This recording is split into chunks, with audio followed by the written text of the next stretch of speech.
Hi friends నమస్తే welcome back to our channel. ఈరోజు మన వీడియోలో పప్పాయ చూస్తున్నాము. ఇందులో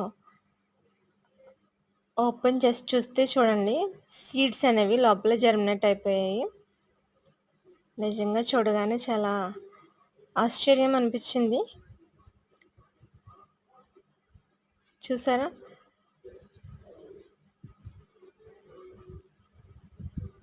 దానిలోనే వేర్లు కూడా వచ్చేసాయి, లీవ్స్ కూడా తయారైపోయాయి.